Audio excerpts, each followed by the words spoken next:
Wong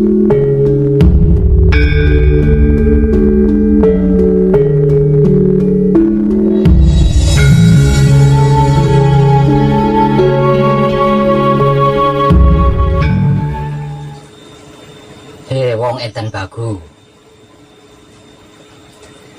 kenapa dan mengapa sih temanya selalu Wahyu Pancagaib atau sedulur papat kalimo pancer, dan sikap sifatnya Wahyu Pancagaib atau sedulur papat kalimo pancer, yaitu Wahyu Pancalaku atau iman tersebut pasrah kepada Tuhan, menerima keputusan Tuhan, mempersilahkan kuasa Tuhan, merasakan kenyataan Tuhan, dan menebar cinta kasih sayang Tuhan. Itu pun selalu dibungkus dengan kebersihan otak atau pikiran yang terjaga, kebersihan hati atau batin yang terjaga, kebersihan kelamin atau syahwat yang terjaga. Tidak ada yang lain dan tidak bisa yang lainnya ya. Selain itu kuno, basi, dan tidak asik tau. Coba kau tengok itu video-video tetangga, semuanya dahsyat dan menggelegar, bahkan mengguncangkan dunia maya.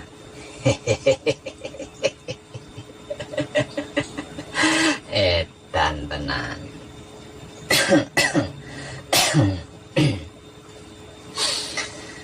Percayalah, selain itu tidak ada yang penting. Dan itu bukan yang utama. Betapapun heboh dan menggelegar, serta mengguncangkan dunia apa dan manapun, itu tidak ada arti dan gunanya di akhir hayat kita nantinya, kalau tanpa Wahyu Pancagaib dan Wahyu Pancalaku, yang selalu saya sampaikan tanpa tedeng aling-aling.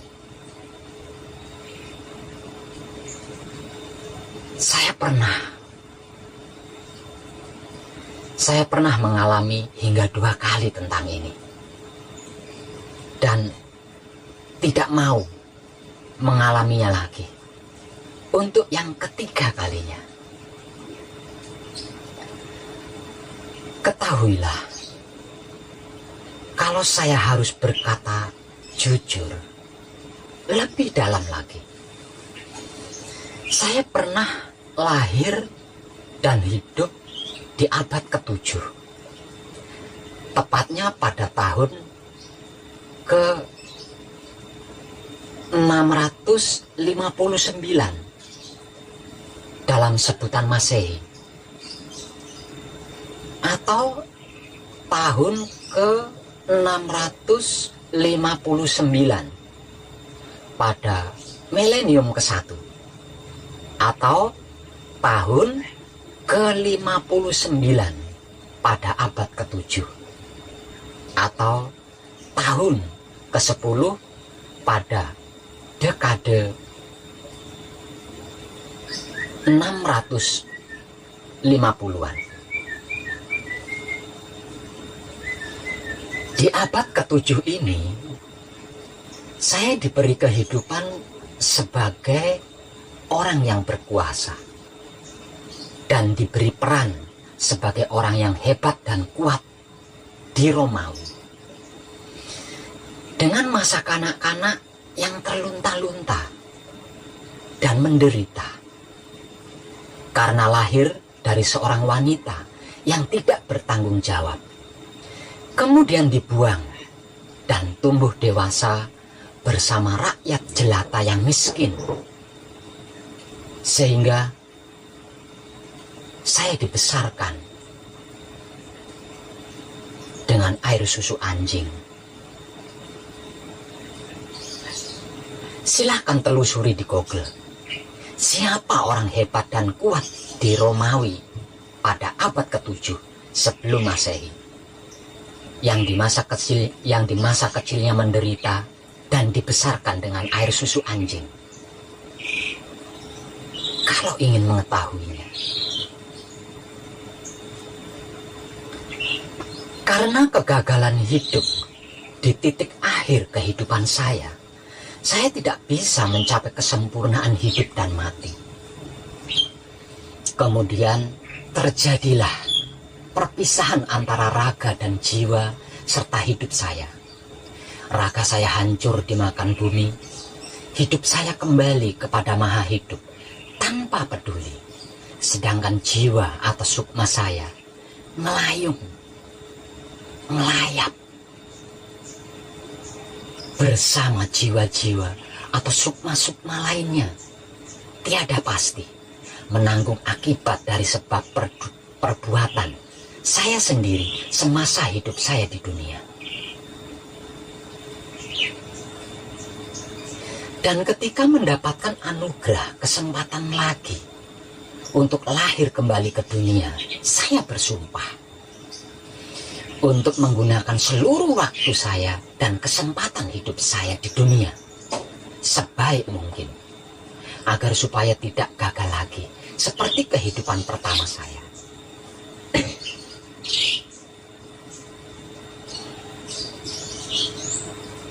Dan saya pun lahir dan hidup kembali di bumi pada abad ke-14, tepatnya di tahun 1385 dalam sebutan Masehi, atau tahun ke-385 pada milenium kedua, atau tahun ke-85 pada abad ke-14, dan tahun ke-6 dan terakhir pada dekade 1380-an. Di abad ke-14 ini, saya diberi kehidupan berkuasa lagi dan diberi peran sebagai orang kuat, hebat, dan cerdas di Sumeneb, Pulau Madura, dengan masa kanak-kanak yang sama terlunta-luntanya seperti kehidupan pertama saya di abad ke-7. Karena saya terlahir dari seorang wanita yang tanpa suami, yang hamil dari hubungan batinnya melalui mimpi, keberadaan saya dianggap memalukan keluarga terhormat. Karena tanpa bapak, kemudian dibuang di hutan dan ditemukan oleh seseorang, yang kemudian lagi-lagi saya dibesarkan dengan air susu hewan, yaitu kerbau.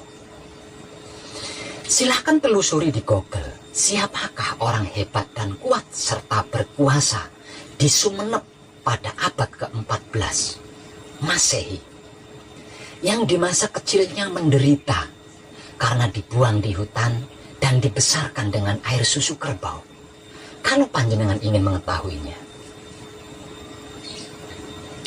Dan karena kegagalan hidup di titik akhir kehidupan saya tidak bisa mencapai kesempurnaan hidup dan mati saya lagi. Kemudian perpisahan antara raga dan jiwa serta hidup saya pun terjadi lagi untuk yang kedua kalinya. Raga saya hancur di lalap bumi. Raga saya hancur di lahap bumi. Hidup saya kembali kepada Maha Hidup tanpa peduli. Sedangkan jiwa atau sukma saya melayung-layung bersama-sama dengan jiwa-jiwa atau sukma-sukma yang lainnya. Tiada pasti menanggung akibat dari sebab perbuatan saya sendiri di masa hidup saya di dunia. Dan ketika mendapatkan anugerah kesempatan lagi untuk lahir kembali ke dunia, saya lebih bersumpah lagi untuk menggunakan seluruh waktu dan kesempatan itu sebaik mungkin, agar supaya tidak gagal untuk yang ketiga kalinya lagi, seperti kehidupan pertama dan kedua saya.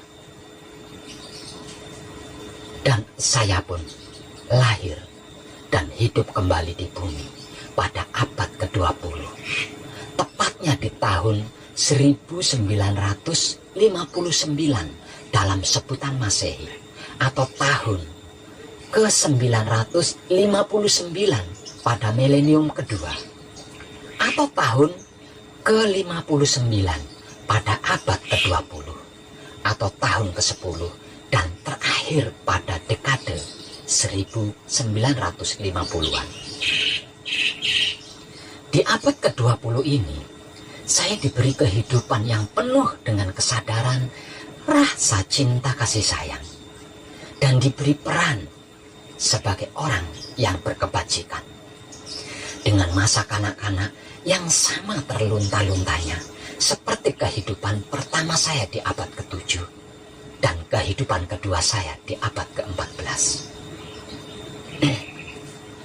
Kehidupan saya di abad ke-20 ini pun sama. Masa kanak-kanak saya tidak jauh berbeda menderitanya.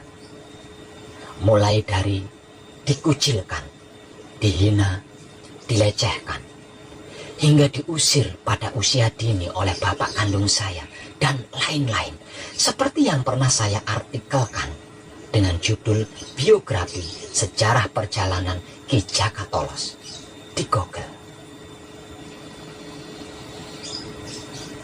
Dan apapun itu prosesnya, saya tidak mau gagal lagi dan lagi-lagi gagal. Seperti yang pertama dan kedua, dengan pernahnya mengalami lahir 3 kali dan mati 2 kali, inilah saya menjadi tahu, saya menjadi mengerti, memahami, dan mengetahui bahwa manusia hidup di dunia ini harus apa dan bagaimana seyogyanya.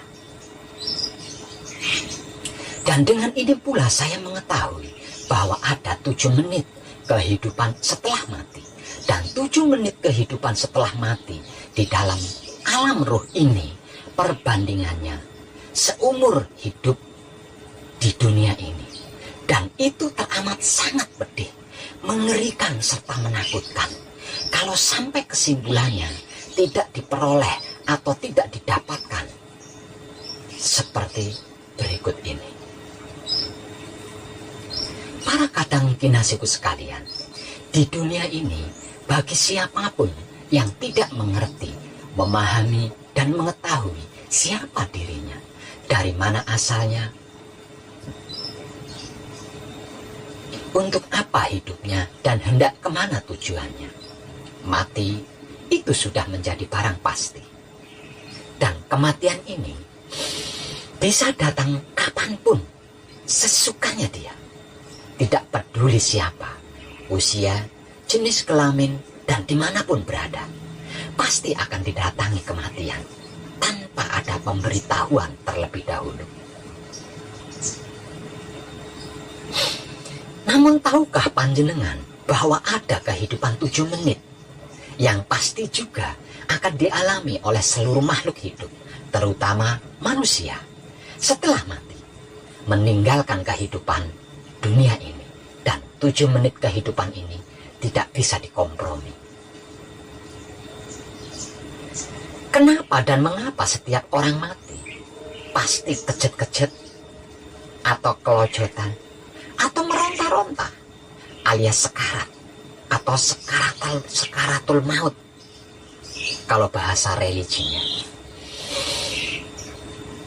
Itu karena dia sedang mengalami ulang seluruh kehidupannya selama di dunia dalam waktu 7 menit saja.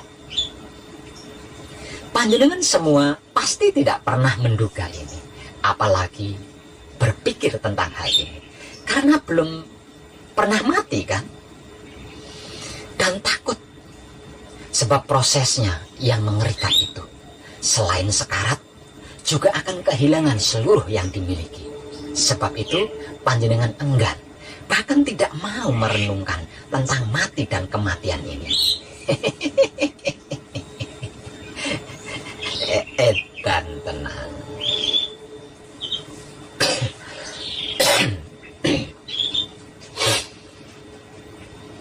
Ketahuilah bahwa otak manusia itu akan tetap aktif secara normal selama 7 menit setelah tubuhnya mati. Normal maksudnya alami, natural, dan asli sebagai otak yang didesain oleh Tuhan untuk makhluk yang disebut manusia. Artinya tanpa rancangan, tanpa rencana, tanpa ego, pamrih, arogan, dan politik dalam bentuk apapun. Benar-benar asli otak manusia yang masih orisinil. Artinya aktifnya otak selama 7 menit inilah yang saya maksud sebagai kehidupan 7 menit setelah kematian. Dan selama dalam kehidupan 7 menit setelah mati ini, kita akan mengulang kembali atau kembali mengulang seluruh kehidupan kita selama hidup di dunia sebelum mati. Mulai dari lahir hingga mati. Secara lengkap, komplit, dan jelas. Bahkan terasa lebih nyata dan real dari kehidupan di dunia. Sebagai berikut.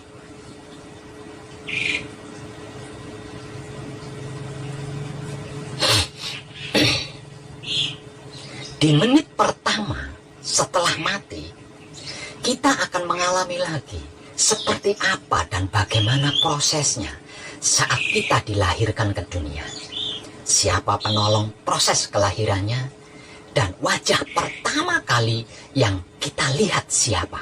Apakah itu ibu kita, atau bapak kita, atau dokter, atau dukun beranak.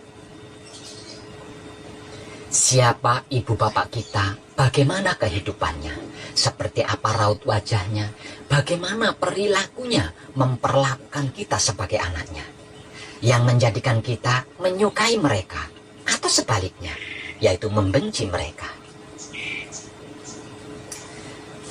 Di menit kedua setelah mati, kita akan mengulangi lagi proses perjalanan kehidupan kita selama di dunia ini. Mulai dari yang terbaik hingga yang terburuk. Mulai dari yang menyenangkan hingga yang paling menyakitkan. Apa saja yang kita lakukan atau kita perbuat selama hidup di dunia. Ketika sendiri atau ketika bersama orang lain. Siapa yang pernah menolong kita? Siapa yang pernah mencelakai kita? Siapa yang pernah menyakiti kita? Siapa yang pernah membantu kita? Siapa saja keluarga kita? Siapa saja teman kita? Pacar kita, istri kita, atau suami kita, anak-anak kita, cucu-cucu kita, kalau sudah punya cucu, selingkuhan kita, guru kita, dan lain-lain sebagainya. Mulai dari pertama bertemu hingga berpisah, entah itu karena masalah atau karena kematian. Di menit ketiga setelah mati, kita akan mengulang lagi kehidupan bersama orang-orang yang pernah kita cintai, kasihi, sayangi, hormati, dan orang-orang yang paling berarti dalam kehidupan kita. Apakah orang tua kandung kita? Atau orang tua angkat kita? Atau teman kita? Atau guru kita? Atau pacar kita? Suami kita? Atau istri kita? Anak atau cucu kita? Atau siapa? Dari awal bertemu hingga berpisah. Entah itu karena sesuatu masalah atau karena kematian. Pada menit keempat setelah mati, kita akan mengulang kembali kehidupan terburuk kita, di mana kita mengalami jatuh, rugi, kesulitan, takut, sendiri, sakit, hancur, kecewa, bahkan putus asa. Siapa yang mencelakai kita? Siapa yang berkhianat? Siapa yang membuat kita jatuh? rugi, kesulitan, takut, sendiri, sakit, hancur, kecewa, bahkan putus asa. Dan siapa yang menolong kita? Siapa yang membantu kita? Siapa yang menemani kita? Dan siapa yang memotivasi kita hingga kita bisa kuat dan bangkit lagi? Di menit kelima setelah mati, kita akan kembali mengulang apa saja yang pernah kita pelajari selama hidup di dunia. Pelajaran tentang pertemanan, pelajaran tentang kesedihan, kebahagiaan, kegagalan, pelajaran tentang kebencian, pelajaran tentang kesuksesan, pelajaran tentang kerugian, pelajaran tentang mendapatkan, pelajaran tentang kehilangan, pelajaran tentang melepaskan, pelajaran tentang keilmuan, pelajaran tentang cinta kasih sayang, atau pelajaran tentang ketuhanan, atau pelajaran apapun, atau tidak pernah belajar apapun sama sekali. Semuanya, semua pelajaran kehidupan yang sudah dilalui tersebut akan dialami kembali secara rinci dan nyata. Di menit ke-6 setelah mati, kita akan mengalami lagi apapun tentang diri kita selama hidup di dunia. Bagaimana cara kita bergerak, cara kita merangkak, dan cara berjalan, cara kita tidur dan bangun, cara kita berbicara dan tertawa, cara kita mendengar, cara kita melihat dan menangis, cara kita mencium, cara kita merasakan dan menikmati, cara kita berpikir, cara kita membatin, dan cara kita bersahwat, cara kita bersedih, cara kita bahagia, cara kita bergaul, cara kita bermain, cara kita bekerja, cara kita berusaha, cara kita berteman, cara kita belajar, dan semua pola hidup kita dalam kehidupan dunia ini akan kita alami lagi secara rinci dan nyata. Sedangkan di menit ke-7 setelah mati, yaitu menit yang terakhir, kita akan kembali mengalaminya lagi. Momen kejadian yang paling penting, paling berarti, dan paling utama di sepanjang proses perjalanan hidup kita selama di dunia ini. Entah itu kejadian baik atau buruk, kejadian yang menyenangkan atau menyakitkan, bergantung dari semua proses kehidupan yang sudah dilalui, seperti yang sudah saya uraikan tadi. Yang pasti kita akan menemukan atau mendapatkan satu jawaban atau kesimpulan dari seluruh proses kehidupan yang sudah kita jalani selama hidup di dunia, yaitu jawaban yang seumur hidup di dunia kita tidak pernah mendapatkan atau memperolehnya. Tidak lain dan tidak bukan adalah kebajikan yang sering saya informasikan tanpa tedeng aling-aling, menggunakan bahasa paling sederhana, yaitu kesadaran, rasa, cinta kasih sayang hidup. Dalam kurung, menebar kesadaran, rasa, cinta kasih sayang hidup kepada siapapun, apapun, dimanapun, hingga sampai kapanpun. Yang berarti maksud melakukan kebajikan kepada siapapun, apapun, dimanapun, hingga sampai kapanpun. Inilah jawaban dari seluruh pertanyaan yang dicari dan kesimpulan hidup di dalam kehidupan dunia ini. Setelahnya, barulah hidup kita benar-benar akan pergi meninggalkan jiwa raga kita, menuju Sang Maha Suci hidup, tanpa peduli kepada jiwa dan raganya. Sedangkan jiwa atau sukma kita melayung, mengembara tiada ujung pangkalnya, bersama jiwa-jiwa atau sukma-sukma yang senasib sama, sambil menyaksikan proses raga atau tubuh kita yang secara perlahan akan mengalami kehancuran di bumi, dengan penyesalan yang teramat sangat dalam. Sakit sekali rasanya, malu sekali rasanya, dan yang paling syarat lagi adalah menyesal yang tiada akhirnya. Kecuali kalau mendapatkan anugerah kesempatan untuk lahir kembali ke bumi lagi. Baru penyesalan ini bisa berakhir. Itu pun jika kelahirannya normal. Arti maksudnya jadi manusia lagi.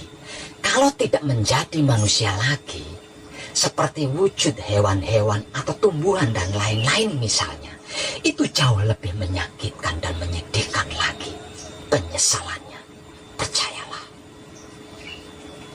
Semakin banyak kesan, semakin banyak kenangan dan residu serta kemelekatan yang dibawa mati, semakin pedih dan menderita serta sakit yang dialami dalam kehidupan 7 menit setelah mati nantinya. Semakin banyak dosa, salah, luput dan karma-karma yang dibawa mati, semakin pedih dan menderita serta sakit yang dialami dalam kehidupan 7 menit setelah mati nantinya.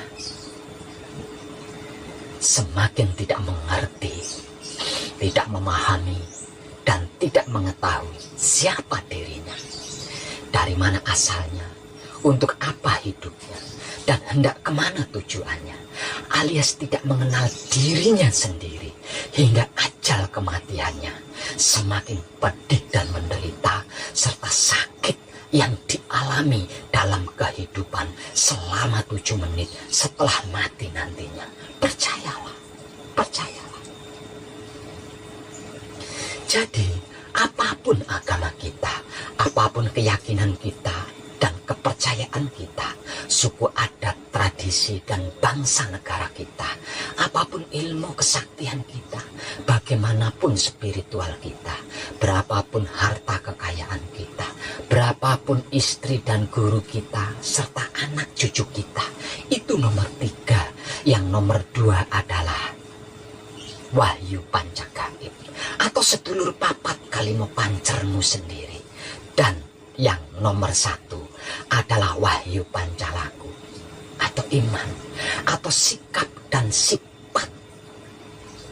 sedulur papat kalima pancermu sendiri.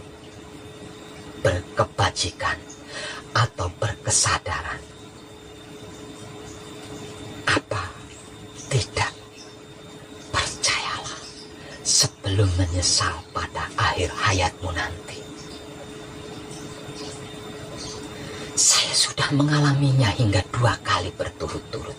Sebab karena itu, sekarang saya kekeh dan kukuh serta kokoh berpegang pada kebajikan atau kesadaran, rasa cinta kasih sayang, hidup, dan berpedoman pada hidup. Tidak yang lain dan bukan yang lainnya. Bagaimana dengan panjenengan? Apa justru panjenengan ingin segera mengalami 7 menit kehidupan setelah mati ini, supaya bisa mengalami lagi detik-detik saat dengan si mantan itu dan ini, yang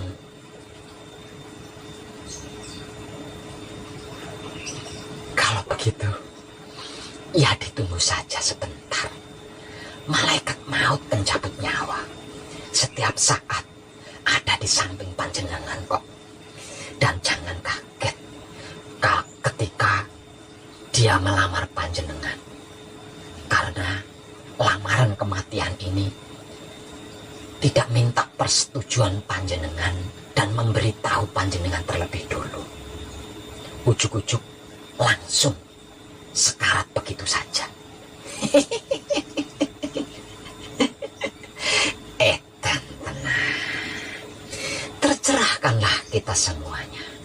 Salam setuhan. Penuh cinta kasih sayang. Dari dalam lubuk hati saya, Wong Edan Bagu yang paling dalam. Rahayu. Selamat, selamat, selamat. Rahayu. Rahayu, rahayu, rahayu, rahayu. Damai, damai, damai tentram. Saya Wong Edan Bagu ngaturaken sugeng rahayu lir ing sambikono. Amanggih Yuwono. Pinayungan mring ingkang Maha Suci Basuki Yuwono, Teguh Rahayu selamat. Berkah selalu untuk semuanya. tanpa terkecuali, terutama para sedulur, khususnya para Kadang Konto dan Kandi Anom, serta sepuh saya yang senantiasa direstui Yang Dat Maha Suci itu. Oh, Santi, Santi, Santi. Oh, wassalamualaikum warahmatullahi wabarakatuh. Terima kasih, terima kasih, terima kasih, dan salam kebajikan.